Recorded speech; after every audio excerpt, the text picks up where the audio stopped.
Test one, two. Hey, folks, everything new under the sun. All right, going live. I think, I think this is an important enough topic to go live for.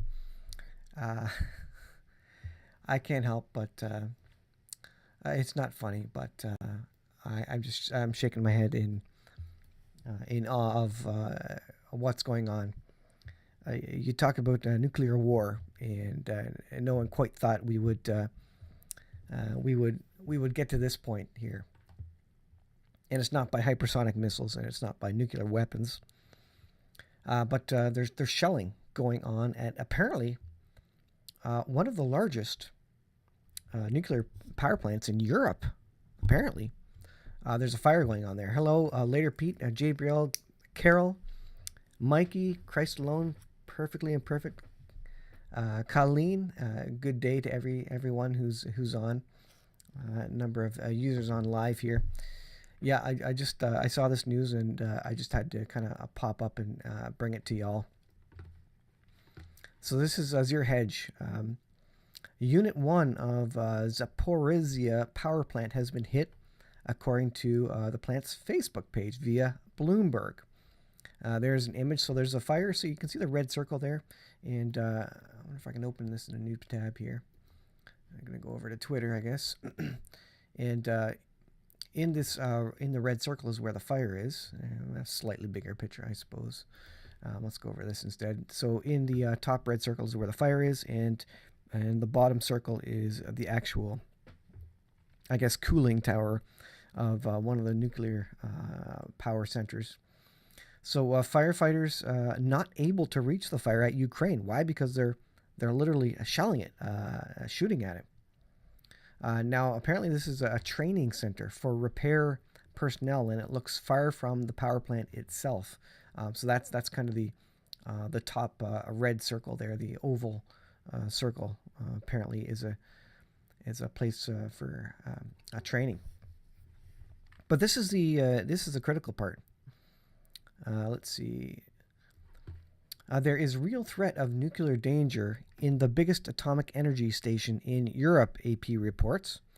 It says the plant in Ukraine, the largest of its kind, was on fire early Friday after an attack by Russian troops. The mayor of the nearby town of Energodar said. Here's kind of the most concerning tweet here. Russian army is firing from all sides on Zaporizhia nuclear power plant, NPP, the largest nuclear power plant in Europe. Fire has already broke out. If it blows up, and this is the comment by Dmitry Kuleba, if it blows up, it will be 10 times larger than Chernobyl. Russians must immediately cease the fire, allow firefighters to establish a security zone. And, of course, what's going on? Well, the stock futures are tanking because this is serious news. Look at all the NASDAQ down 3%. Futures plunged 80 points. Of course, oil, WTI, is up $112 a barrel. Guess what else is up? Have you been following the wheat futures? They've been limit up the last 3 days. Wheat futures instantly limit up at 1,209, up from 750 a week ago. Let's see what this says. It says, it seems clear from the market's reaction that few have heard UBS veteran floor broker Art Kazan's story.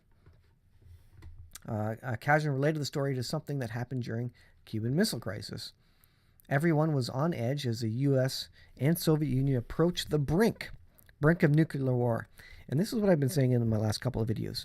I think we get to the brink of nuclear war, and then a world leader pops his head up.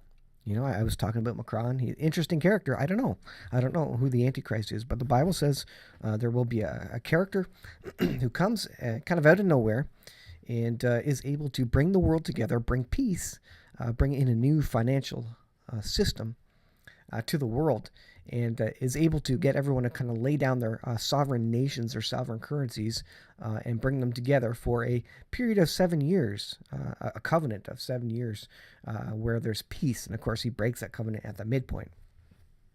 Anyways, I believe that we will get to the brink of nuclear war, and that's exactly what this article is saying.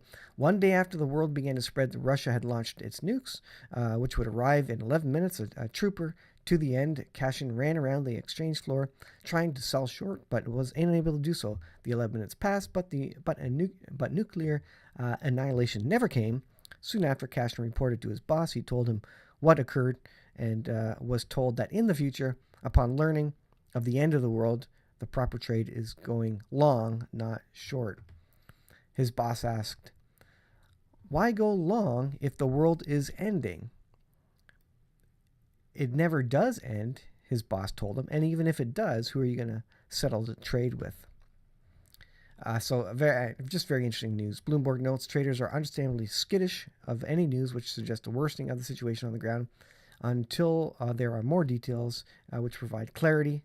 A defensive posture will prevail across the markets. And there is apparently a live feed here from this. You can go on YouTube and check this out. Actually, I'll put the link. Let me just copy the link and put it in the description there. And then I'll see what y'all are saying. But yeah, this is a big deal. And you gotta ask the question. When does Europe step in? When does NATO step into this ridiculous situation? The problem is it's hard for them to do so. Any direct stepping in, obvious, overt stepping in of a NATO or European nation would be a declaration of war. Now Russia's let go all the the weapons coming into Ukraine from NATO nations and European nations. They've let go a lot of the support, a lot of the other things that are helping Ukraine battle against Russian forces. But they would not accept a kind of overt external military coming in. There's even veterans from Britain and the U.S. Special Operation veterans going in to help Ukrainian soldiers. And they haven't yet decided or declared that that's crossing a red line. But soon it's going to be, soon it could be all-out war. And again, when does NATO step in and say, this is crazy? How close do we have to get to nuclear war? For the rest of the world to step in and do something about this. So again, I see a bunch more in chat. Basically, the biggest news here, the largest nuclear power plant in Europe is on fire. Russian troops are shelling it. Who knows why? Is this planned? Is it not planned? Is this Putin's way to basically ratchet up the situation and the stakes without bringing out his nuclear weapons to kind of force maybe Zelensky to the table, or force the world leaders to the table to do something about it before he stops, without coming out with his nuclear weapons? Because I think if he brings out his nuclear weapons, then NATO, etc., would have to step in. There would be no excuse. But this is kind of a nice, easy, soft way to bring in the scare, an enhanced, increased scare factor, fear factor of nuclear repercussions, without actually saying, we deployed it ourselves. Now, you got to admit that their troops are firing on it, apparently, according to this. Russians must immediately cease the fire, allow firefighters to establish a security zone. So again, what we're looking at is this image here of apparently the largest nuclear power plant in Europe. And in the top red circle is where their heavy firefight, including tanks, exists. And stuff is on fire there. And it's very close to the exhaust towers of the nuclear power plant. Again, the largest in Europe. Just incredible. And like I said, I had to come on and get that news out there. I won't keep the stream going long. Let's read through the comments since I am on live here. Let's see. We hear you. Yes. God bless all, says Colleen. Screen is fuzzy. Hopefully, it will increase in resolution. Hopefully, that got a little better. But let me know. I might have to change some settings there. Where in Ukraine? That is a good question. I could probably Google that one. But I don't know exactly if I were to look on a map. They said it was not active, being renovated, but has fuel in it. So long as the fuel is not critical, it should be okay. I think if it's stable, if it's cooled down and stable, then it should be okay. Now I don't know if the generators or they lose power to the power plant, whether there's a problem there. But obviously, you have fire anywhere near a nuclear power plant, whether active or not. That's kind of a big deal, and kind of a big deal if they're having a firefight there. Colleen says, I heard a meteor will hit the dark side of the moon tomorrow. Things are happening for end times. I think more and more strange things will be happening. By the way, something I didn't cover is reports that Ukrainians are seeing incredible things happening in, say, Kiev and where they're fighting. Strange things where shells and missiles are missing their targets, or bullets are whizzing by the soldiers when they should have got shot. The idea being that God is protecting them. Now I don't know. I didn't do a video on that. I didn't specifically look at that story, but you can Google it, and I think you'll find it. Is God doing things in Ukraine to keep the people safe? At this point, the Ukrainians, they have nothing but faith. Literally, they have nothing to rely on except faith and some Molotov cocktails. So it would make sense to me that God was showing His power there. And again, you look at that story of them running out of Bibles in Ukraine. I think that's a pretty neat story. TV, the ET says, fake news, meteor incoming. I haven't heard that one, so like I say, I don't know. You'd have to Google that one. Let's see. Is the fire credible? I just left Marf News. I think it was on BBC. We had a website going in the other room, and I think it was maybe BBC reporting on that. So something to look up. But it's getting close. You kind of knew this had to happen sooner or later, whether it was a deployment of tactical nuclear weapons, because Russia's almost looks the fool there with so many tanks and trucks taken out. More like defensive efforts against brimstones from the sky. Brian says, it's true. I'm not sure what it's... why is it every live cam of Ukraine shows no war? Yes, I noticed that too. I follow some live shots, and the ones of Kiev, you never really see anything happening there. But they haven't bombarded Kiev specifically. I think if you look at the videos from some of the other cities, although they have taken out communications there, then you might see that. Look at the missiles, take it straight in the ground in the middle of the street, and tell me that's not an answer to prayer. Right.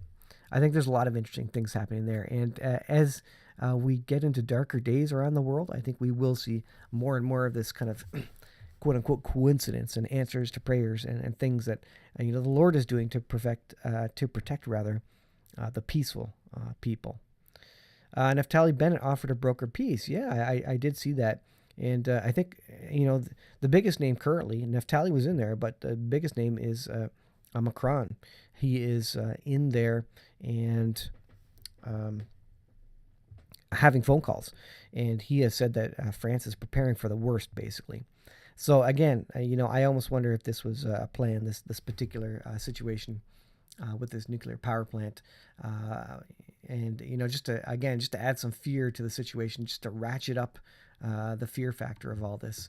But, I shake my head and I said, yeah, I kind of expected something like that to happen. All right. I'm not going to keep it long, guys. I just wanted to bring you that information and say hello kind of real time. And if I have time, I will do these live streams. It's just I don't, working at my day job and such, I don't have time to come on and look at this news. But fascinating stuff, guys.